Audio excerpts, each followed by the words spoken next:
Caríssimos irmãos e irmãs, celebramos hoje a primeira santa da América Latina, Santa Rosa de Lima. E por ser a primeira santa da América Latina, a igreja então a reconheceu como padroeira de toda a América Latina. Depois veio Nossa Senhora de Guadalupe, que se tornou também padroeira da América Latina, mas primeiramente foi Santa Rosa de Lima, e ela é, Santa Rosa de Lima, padroeira de toda a América Latina e das Filipinas. Pois bem, Santa Rosa de Lima nasceu Isabel Mariana de Jesus Paredes Flores e Oliva. Comprido o nome, hein?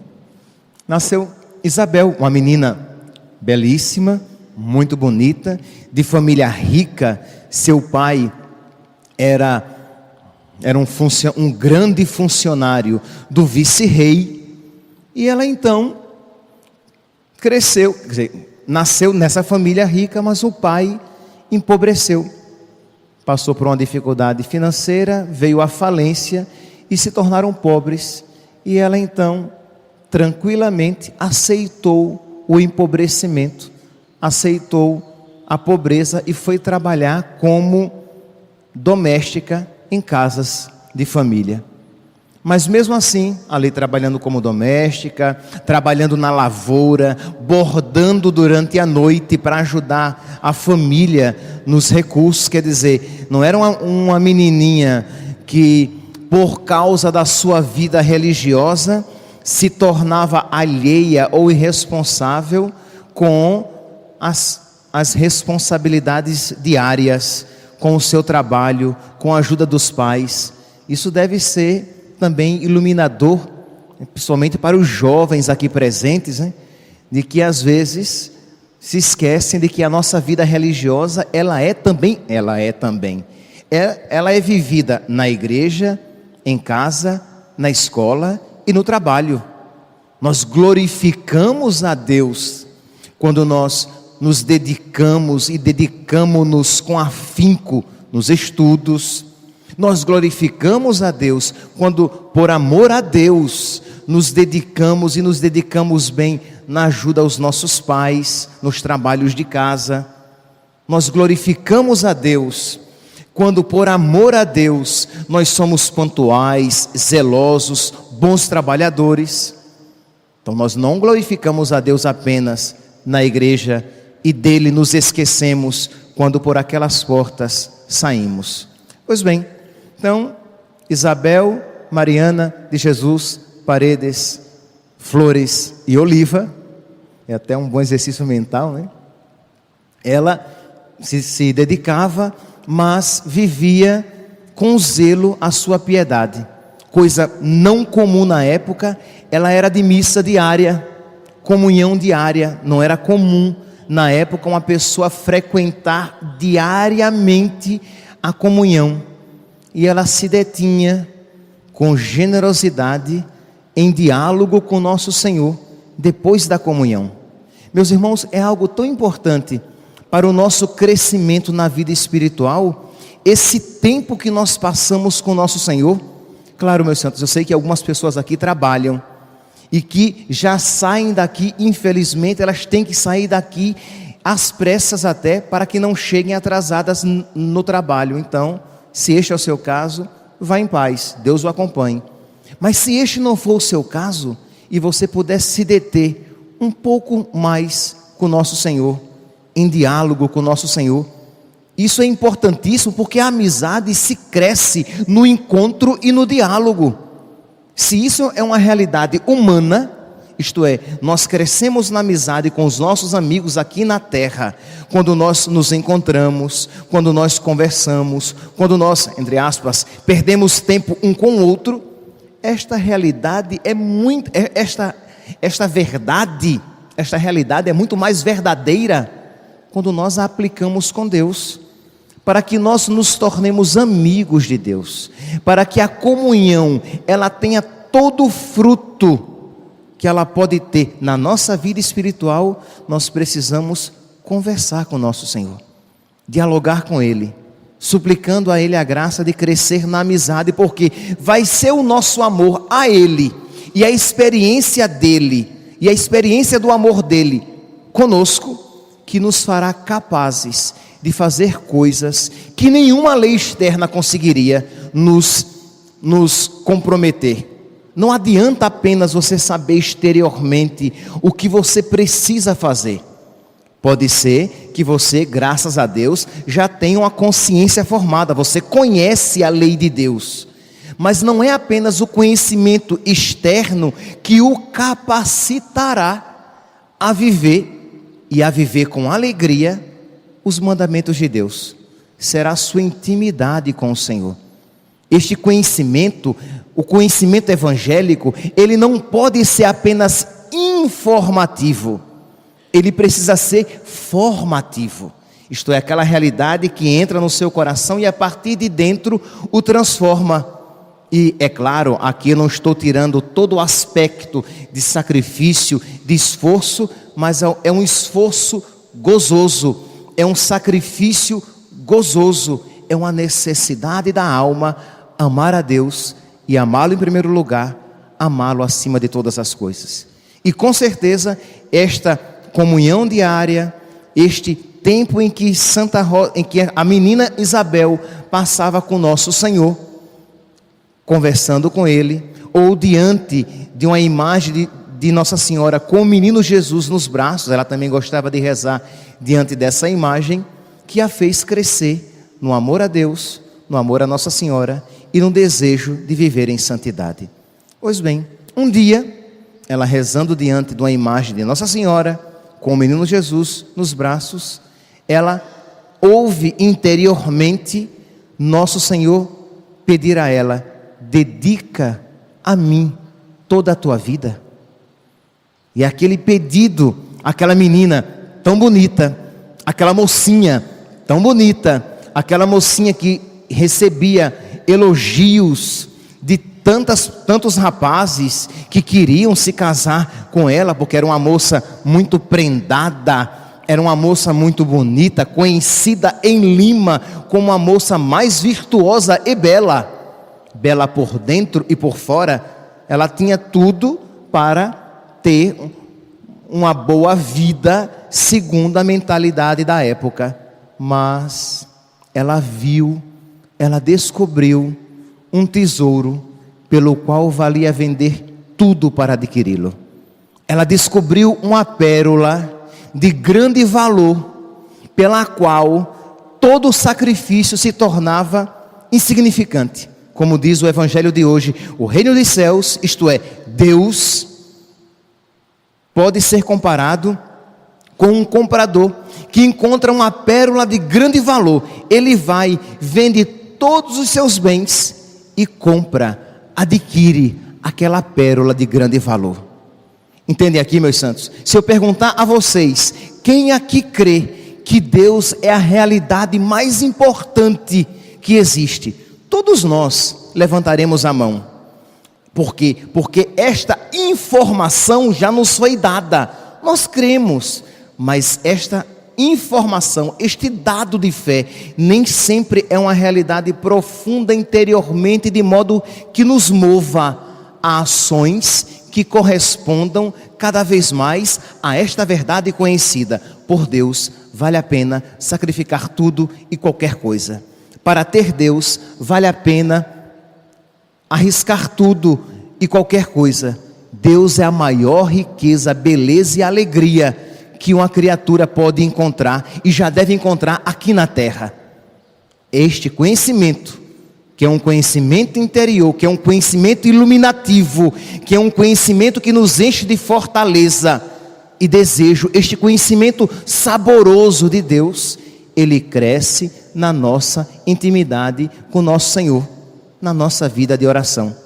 Santa Rosa de Lima, desde pequena, desde menina Isabel, gostava de repetir várias vezes no dia este trecho orante: Cristo é a minha força, a oração a minha segurança, a fé o meu escudo. A palavra que ela usava era: Cristo é a minha força, a oração o meu baluarte. Baluarte é segurança, é proteção, é cidade fortificada, murada, cercada de muros. Então, a oração é esta realidade que me protege, que me fortifica, que me guarda, que me torna menos vulnerável aos ataques externos. Então, Cristo é minha força. A oração, essa segurança, esse baluarte. E a fé é o meu escudo contra os dardos inflamados do inimigo, como gostava de dizer São Paulo apóstolo. Então percebem aqui como a oração era uma realidade central na sua vida. Pois bem, então essa menina que ouviu interiormente Nosso Senhor dizendo: dedica-me a mim toda a tua vida, ela então compreendeu que devo ser freira. Foi assim que ela compreendeu. E para isso se dedicou e se preparou. E no dia da sua entrada no convento, diz que ela estava em oração diante de uma imagem de Nossa Senhora, e na hora da sua partida ela não conseguia se levantar. E os irmãos vieram tentar, e nem os irmãos sequer conseguiram levantá-la daquela posição. E ela compreendeu que não era a vontade de Deus, que ela a ele se entregasse no convento, mas era a vontade de Deus que ela a ele, a Jesus, se entregasse na vida cotidiana, numa vida religiosa vivida no século, numa vida totalmente dedicada a Deus, vivida aqui, no dia a dia. Então ela, com este espírito fogoso, generoso, então ela constrói uma cabaninha, um quartinho nos fundos da casa dos seus pais. Ali ela vai viver uma vida religiosa, quando não está trabalhando, quando não está ajudando os pais nas funções de casa, ela está, e quando não está nas casas de família trabalhando como doméstica, ela estava em vida de oração, contemplação, oração e penitência. No escondimento, ela gostava de usar um tipo de uma coroa de espinhos de metal. E contemplando o nosso Senhor, ela dizia: Senhor, a tua cruz é maior do que a minha. A tua cruz é maior do que a minha. Meus santos, eis aqui uma outra realidade, um outro pensamento que nos inspira a santidade. Por quê? Quando estamos sofrendo, eu não sei vocês, né? Mas na maioria das vezes, a pessoa quando sofre, ela acha que o seu sofrimento é o maior do mundo e se esquece até que Deus por ela sofreu, suportou sofrimentos maiores. E a pessoa fica ensimesmada no seu sofrimento, na sua dor, nas suas dificuldades, e se esquece que a cruz de nosso Senhor foi muito mais pesada, e a cruz de outros também, que a nossa, nem de longe, é a maior do mundo. Isso nos inspira mais humildade, obediência, mansidão, aceitação da vontade de Deus na nossa vida. E isso então, diante do crucifixo, ela repetia. Acompanhado isso, vieram sofrimentos físicos, algumas perseguições, incompreensões entre os familiares, lembrando que os pais não aceitaram esta ideia de ela a Deus se consagrar e não se casar. Então isso também lhe causou um sofrimento. E depois vieram as dores físicas, a doença física. E ela então pedia, aqui meus santos, precisamos caminhar um pouquinho mais na virtude e na santidade, para que compreendamos e sejamos capazes de fazer um pedido semelhante. Ela, em meio às suas dores atrozes, lembremos-nos que na época nós não tínhamos analgésicos, como graças a Deus hoje temos. Quem é que quando sente uma dor de ouvido, uma dor de dente, não recorre logo a um analgésico? Porque é o normal, tá certo, não estou dizendo que está errado não, pelo amor de Deus. Só que ela, em meio àquelas dores, ela dizia: Senhor, o Senhor pode até aumentar as dores, que são terríveis, desde que o Senhor aumente o meu amor por ti. Eu aceito maiores dores, eu aceito um maior sofrimento, desde que eu te ame mais. Já imaginou, meus santos? Que bela oração de uma mãe de família que às vezes passando por uma dificuldade com o seu marido, uma dificuldade familiar, e diz: eu aceito, Senhor, se esta for a tua vontade, eu aceito, desde que o meu amor cresça por ti. Você que está passando por uma dificuldade pessoal, por uma humilhação, seja ela qual for, e você diz: Senhor, eu aceito esta cruz, esta humilhação, esta tribulação, mas eu te peço que ela não me faça te amar menos, que eu te ame mais. Você pede a Deus que tire, usando aqui uma expressão paulina, que tire o espinho da sua carne, mas que você diga: Senhor, mas que a tua graça me baste, para que eu te ame cada vez mais. Se for para te amar menos, não, Senhor, que eu te ame mais, com todas as dificuldades, não apesar das dificuldades, mas que as dificuldades sejam ocasião para te amar mais. Pedir a Deus, imagine que oração diferente. Ao invés de você já pedir a Deus: meu Deus, me livra deste problema, meu Deus, me livra desta dificuldade, meu Deus, me livra desta cruz, você diz: Senhor, não me livre da cruz, nem da dificuldade, mas que eu te ame mais, em todas essas cruzes, em todas essas dificuldades. Pois bem, Santa Rosa, então, cresceu no respeito, no amor pelo povo, e sempre uma mulher apostólica. As pessoas com quem ela se encontrava, as pessoas de família, as casas de família onde ela trabalhava, sempre falando de Deus, do amor a Deus e da centralidade de Deus nas nossas vidas.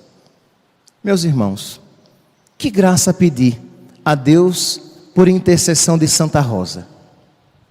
Hoje, neste dia em que toda a América Latina lembra a sua padroeira, celebra a sua padroeira, recorda a sua padroeira. Ora, todos nós latino-americanos somos chamados a imitá-la. Vamos tomar uma virtude, um ponto central que nos ajude a crescer na imitação desta mulher que imitou tão perfeitamente a Deus: a centralidade de nosso Senhor. O Evangelho até mesmo nos apresenta isso: aquele que encontra a pérola, vende tudo para comprá-la. Peçamos a Deus, mas peçamos com piedade, peçamos com verdade. Meu Deus, cura a minha cegueira, retira as escamas dos meus olhos, para que eu veja, para que eu creia de uma maneira nova que o Senhor é o mais importante na minha vida. Senhor, cura a minha cegueira, retira as escamas dos meus olhos, para que eu esteja disposto a tudo, mas não a perder-te. Que eu não esteja disposto a perder o céu, que eu não esteja disposto a perder a salvação, que eu esteja disposto a renunciar tudo e qualquer coisa para não ter que te renunciar na minha vida. Para que esta graça suplicada, para que esta súplica seja alcançada, não tenhamos dúvidas, o caminho é a oração. Então, coloquemo-nos este propósito a partir de hoje. Repito, se você não pode, fique em paz, em um outro momento faça este exercício. Mas se você pode, vamos a partir de agora, de um modo todo particular, na Quaresma de São Miguel, dar um tempinho a mais, 5 minutos a mais do que você já dava, se era pouquinho, de encontro com nosso Senhor, depois da comunhão. Se você já dava um tempo suficiente, tudo bem. Mas se você apenas rezava um pouquinho e já ia embora, e você pode se deter um pouco mais, detenha-se um pouco mais em silêncio, e suplicando, dizendo: meu Deus, eu por mim mesmo, eu não posso me dar esse amor. Eu por mim mesmo, eu não posso me santificar. Mas me dá, Senhor, me dá esse amor, para que com ele eu te ame. Me dá esta fé, para que com ela eu creia. Me dá esta vontade, para que com ela eu te busque. Me dá esta força, para que com ela eu me desapegue de tudo o mais e corra para ti. Me dá, Senhor, as graças de que eu necessito, para que eu possa ser santo e te amar de todo o coração, de toda a alma, de todo entendimento e com todas as minhas forças. Louvado seja nosso Senhor Jesus Cristo.